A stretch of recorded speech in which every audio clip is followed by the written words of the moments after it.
So hello everyone, I am Vinod Singh and welcome to the current exam. So आज की class में हम 5 अगस्त का द हिंदू एडिटोरियल के इम्पॉर्टेंट वोकैब्स कवर करने वाले हैं। तो एपिसोड नंबर 45 में आप सभी का स्वागत है। तो चलिए बढ़ाते हैं एक कदम वर्दी की ओर। आ जाओ भाई। तो देखो, लास्ट क्लास का रिवीजन करते हैं पहले। तो इंडिक्ट मतलब क्या था, बताया था। इंडिक्ट मतलब कानूनी रूप से किसी पर अपराध का आरोप लगाना या अभियोग चलाना, ठीक है। और मीजली मतलब बहुत कम या तुच्छ या नगण्य मात्रा में। ब्लॉट क्या होता है, धब्बा लगाना या दाग डालना, मतलब स्याही का धब्बा जो लग जाता है तो उसके लिए हम ब्लॉट का प्रयोग कर सकते हैं। पैरोलिकल मतलब क्या होगा, पैरोकियल मतलब क्या होगा, संकीर्ण सोच वाला या क्षेत्रीय सोच रखने वाला, मतलब छोटी सोच रखने वाला कह सकते हो आप। पैरोकियल, ठीक है। तो पैरोकियल मतलब संकीर्ण सोच वाला। डेप्टली क्या होता है, डेप्टली मतलब कुशलता से, फुर्ती से या चतुराई से, ठीक है। कोई काम करना तो कुशलता से कोई काम करना या चतुराई से कोई काम करना। चलिए, तो आज की क्लास का पहला वर्ड देखिए। तो वैसिलेट, वैसिलेट क्या है सर, तो वैसिलेट का प्रयोग हम एज अ वर्ब के करेंगे, ठीक है। एज अ वर्ब के रूप में हम वैसिलेट का प्रयोग करने वाले हैं। मीनिंग क्या होगी इसकी सर, तो मीनिंग देखो आप। अरे बेट, to be indecisive, to keep changing your opinion और एक्शन बिटवीन डिफरेंट चॉइसेस, मतलब हिचकिचाना, दुविधा में होना, बार बार निर्णय बदलना। मतलब आप समझ नहीं पाते आपको क्या करना है, तो बार बार आपको कभी इधर कभी उधर हिचकिचाते रहना, दुविधा में रहना, बार बार निर्णय बदलते रहना, ठीक है। तो इसको पता नहीं चल रहा रुकना है, जाना है, क्या करना है। तो वैसिलेट मतलब दुविधा में रहना, हिचकिचाना, ठीक है। एग्जाम्पल्स देखिए इसके। तो she vacillated between staying home and going to the party, मतलब वह हिचकिचा रही थी घर में रहने और पार्टी में जाने के बीच, सोच रही थी पार्टी जाऊं या घर पे ही रहूं, इस बीच में वो काफ़ी दुविधा में थी। Leaders who vacillate in crisis often lose trust, मतलब जो नेता संकट के समय दुविधा में रहते हैं वे अक्सर भरोसा खो देते हैं, ठीक है। तो वैसिलेट मतलब दुविधा में रहना या हिचकिचाना या बार बार निर्णय बदलना। चलिए, सिनोनिम्स देख लीजिए इसके। तो हेजिटेट मतलब हिचकिचाना हो गया, वेवर मतलब डगमगाना, डाइथर मतलब संकोच करना, फाल्टर मतलब डगमगाना, बी इंडेंसिव मतलब निर्णय नहीं ले पाना, सोए मतलब झुकना या बदलना, ठीक है। चलिए, अब इसके एंटोनिम्स देखो। डिसाइड मतलब निर्णय लेना, डिटरमाइन मतलब निर्धारित करना, सेटल स्थिर करना, परसिस्ट डटे रहना, रिमेन फर्म मतलब अडिग रहना, ठीक है। चलिए, तो वर्ड नंबर 2 देखो। कुंबर, कुंबर का क्या मतलब होता है, कुंबर का मतलब एक प्रकार का बोझ होता है, ठीक है। तो कुंबर का प्रयोग भी हम वर्ब या नाउन, ठीक है, तो नाउन के रूप में भी करते हैं, ये भी लिख लो ना, वर्ब या नाउन दोनों तरफ से कर सकते हैं। मीनिंग देखिए इसकी क्या है। टू हिंडर, बर्डन और ऑब्स्ट्रक्ट समवन और समथिंग मेकिंग मूवमेंट और प्रोग्रेस डिफिकल्ट, ठीक है। मतलब कोई ऐसी चीज़ जिससे आपकी प्रोग्रेस में डिफिकल्टी, कठिनाई आ जाए, मतलब जैसे बाधा डालना हो गया, बोझ बनना हो गया, अवरोध पैदा करना या बोझ भी आप कह सकते हो, ठीक है। तो अभी इस बच्चे को देख के समझ सकते हो काफ़ी ज़्यादा बोझ है जो इसके चलने में रुकावट डाल रहा है, मतलब कठिनाई से चल पा रहा है। एग्जाम्पल्स देखिए। The soldier was cumbered by his heavy backpack, देख रहे हो। तो सैनिक भारी बैग के कारण बाधित था, मतलब चलने में या दौड़ने में, जो भी कह लो।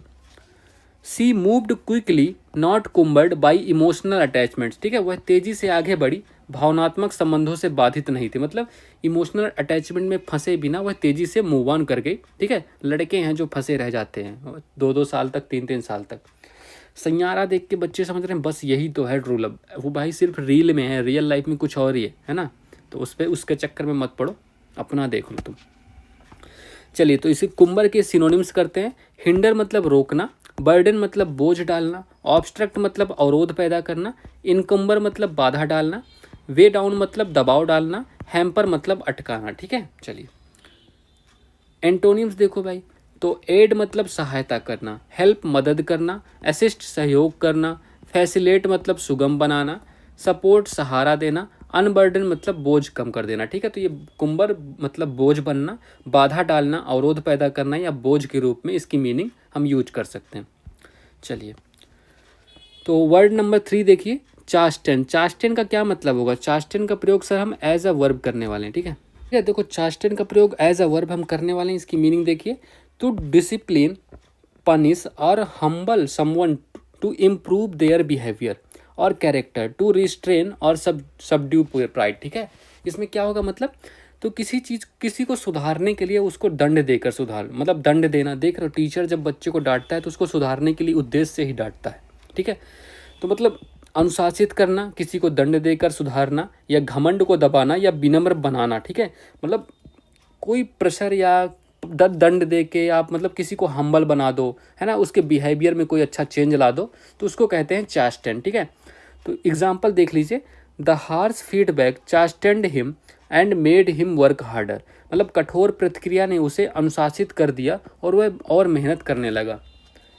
लाइफ से struggle often chasten even the most arrogant people, मतलब जिंदगी की कठिनाइयाँ अक्सर सबसे घमंडी लोगों को भी विनम्र बना देती हैं। ठीक है, तो आपको चास्टेन का मतलब याद रखना है, अनुशासित करना या दंड देकर सुधारना, विनम्र बनाना, घमंड को दबाना। ठीक है, चास्टेन। इसके सिनोनिम्स देखो, डिसिप्लिन मतलब अनुशासित करना, पनिश मतलब दंड देना, हम्बल मतलब विनम्र बनाना, रिप्रूव मतलब डांटना, सबड्यू मतलब काबू पाना, स्कोल्ड मतलब झाड़ना। ठीक है, एंटोनिम्स देखो, तो प्रेज मतलब प्रशंसा करना, इनकरेज मतलब प्रोत्साहित करना, रिवॉर्ड मतलब इनाम देना, कम्प्लीमेंट मतलब सराहना करना। चलिए वर्ड नंबर 4 देखिए, सटायर। सटायर मतलब क्या होगा? सटायर मतलब नाउन के रूप में हम इसका प्रयोग करेंगे सटायर का। ठीक है, इसकी इंग्लिश मीनिंग देखिए पहले, तो अ लिटरेरी और artistic form that usage humour. ठीक है, irony, exaggeration or ridicule to criticize or expose the flaws, vices or stupidity of people, society and politics। समझ गया क्या मतलब? मतलब किसी को बड़े मतलब किसी सामाजिक बुराई या व्यक्ति की नीति की आलोचना मजाक या कटाक्ष के माध्यम से करना। ठीक है, तो मतलब क्या मेन मीनिंग क्या होगी? व्यंग या विडंबना, मतलब किसी भी सामाजिक बुराई या किसी व्यक्ति की बुराई मतलब किसी एक कटाक्ष के माध्यम से करना। ठीक है, आलोचना कह लो, आलोचना करने के लिए आप किसी को कटाक्ष के रूप में मतलब लेखन या प्रस्तुति जो किसी सामाजिक बुराई, व्यक्ति या नीति की आलोचना मजाक या कटाक्ष के माध्यम से करता है, उसको हम क्या कहते हैं? सटायर या व्यंग या विडंबना। ठीक है, एग्जाम्पल देखिए, the cartoon is a brilliant piece of satire on modern politics, मतलब वह कार्टून आधुनिक राजनीति पर एक शानदार व्यंग है। मतलब भाषण तो बड़े बड़े बट पीछे आपके पैसे लेके भाग जाते हैं।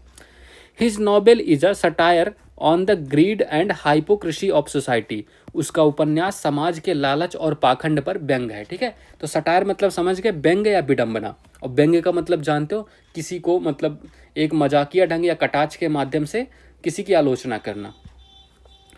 सिनोनिम्स देखिए, तो मॉकरी मतलब मजाक उड़ाना, आयरोनी मतलब विडंबना, पैरोडी नकल करके मजाक बनाना, सार्केज्म कटाक्ष, लैम्पून मतलब निंदा करना, स्पूफ मतलब हास्यास्पद नकल करना। ठीक है, एंटोनिम्स देखो, प्रेज मतलब प्रशंसा, फ्लैटरी चापलूसी करना, सीरियसनेस गंभीरता, एडमायरेशन मतलब सराहना। ठीक है, चलिए वर्ड नंबर 5 देखिए, फेस्टून। फेस्टून को क्या मतलब होगा? फेस्टून का प्रयोग भी हम नाउन और वर्ब दोनों तरह से कर सकते हैं। अब इसकी मीनिंग क्या होगी, चलिए देखते हैं।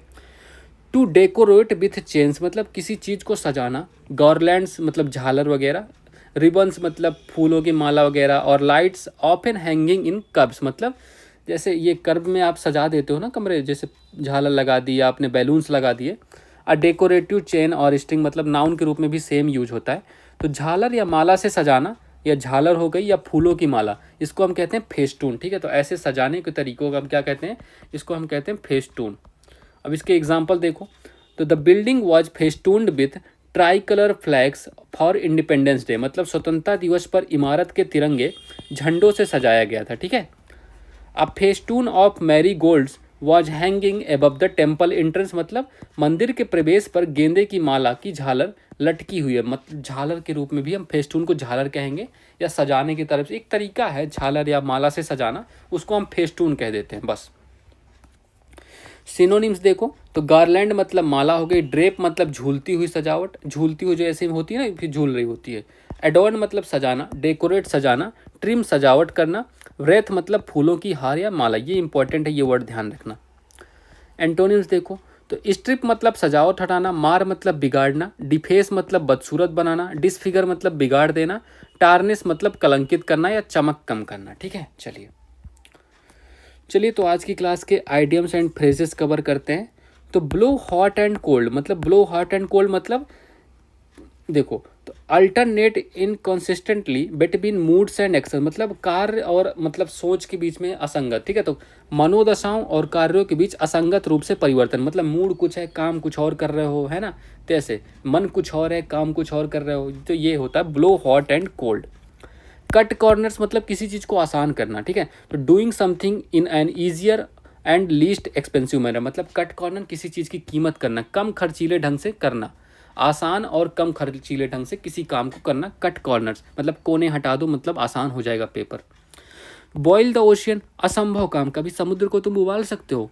Taking up an almost impossible और ओवरले एम्बिशियस प्रोजेक्ट, मतलब लगभग असंभव या अत्यधिक महत्वाकांक्षी परियोजनाओं को हाथ में ले लेना।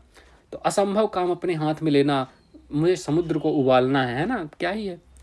Keep an ear to the ground, मतलब स्टेइंग इन्फॉर्म्ड अबाउट एवरीथिंग, मतलब हर चीज़ के बारे में जानकारी रखना।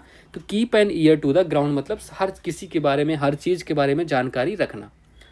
ईट लाइक अ हॉर्स मतलब बहुत ज़्यादा खाना, घोड़े की तरह खाना। ईटिंग टू एक्सेसिवली मतलब बहुत ज़्यादा खाना, ठीक है। ईट लाइक अ हॉर्स, ज़्यादा खाना। चलिए तो फ्रेजल वर्ड्स देखिए आज की। हैंड इन क्या होता है? हैंड इन मतलब टू सबमिट रिपोर्ट और होमवर्क, मतलब आप अपना जो होमवर्क देते हो टीचर को सबमिट करते हो। Please hand in your papers before Friday, मतलब फ्राइडे से पहले अपने पेपर सबमिट कर दो, मतलब हमें दे दो। हैंड आउट क्या होता है? हैंड आउट टू डिस्ट्रीब्यूट, मतलब किसी चीज़ को डिस्ट्रीब्यूट करना, बांटना। तो Susan volunteered at the shelter where she handed out warm clothes, मतलब उसने गर्म कपड़े बांटे, ठीक है, डिस्ट्रीब्यूट किए, बांट, ठीक है। तो हैंग आउट क्या हो गया? To spend time in a particular place और विथ ग्रुप ऑफ फ्रेंड्स, मतलब दोस्तों के साथ किसी जगह पर मस्ती करना, मौज मस्ती, घूमना टहलना, ठीक है। हैंग अप क्या होता है? To end a phone conversation, आप जब अपना फ़ोन कट करते हो ना तो उसमें लिखा होता है हैंग अप, है ना। तो हैंग अप मतलब आप फ़ोन कॉल को काटना या ख़त्म करना, समाप्त करना।